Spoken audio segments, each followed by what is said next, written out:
Сайн байна уу? Хот байгуулалт барилга, орон сууцчлалтын яамнаас сайхан ажлын байрны гендерийн шалгуурыг боловсруулсан. За тэгвэл ямар ажлын байрыг гендерийн мэдрэмжтэй ажлын байр вэ гэдэг жишээг харуулахаар бид энэ дэрлээ. За энэ бол Мянганы сорилтын сангийн хаягдл ус дахин боловсруулах төслийн хүрээнд хийгдэж байгаа шугам хоолой угсралт болон өргөх нутгийн станцын барилгын MCS International компани талбай дээр бүгдээрээ хүрэлцэн ирсэн байна. За одоо ажилчдын төр байртаа явж танилццгаая.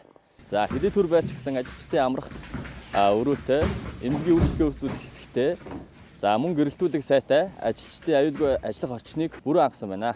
Ажилчдын төр байранда эрэгтэй эмэгтэй хүнд хувц салхи нь тус нь байгуулсан байна. Энэ бол эрэгтэйчүүдийнх. Харин энэ бол эмэгтэйчүүдийнх. Энэ бол эрэгтэйчүүдийн ариун цэврийн өрөө. Харин энэ бол эмэгтэйчүүдийн ариун цэврийн өрөө байна. Энд хэрэглэл хүртэл байгаа нь хол ажиллаж амьдарч байгаа эмэгтэйчүүдэд их хэрэгтэй юм. Бас энэ байгууллага хүчирхийлэл ялгарлан гадуурхал дарамтын эсрэг бодлоготой гэдгээ хаасайгүй танилцуулсан байна.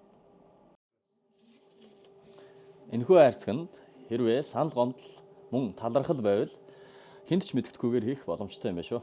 Барилгын салбарын аж ахуй нэгж байгууллага бүрийг ажлын байраа гендерийн мэдрэмжтэй байгуулахыг уриалж байна.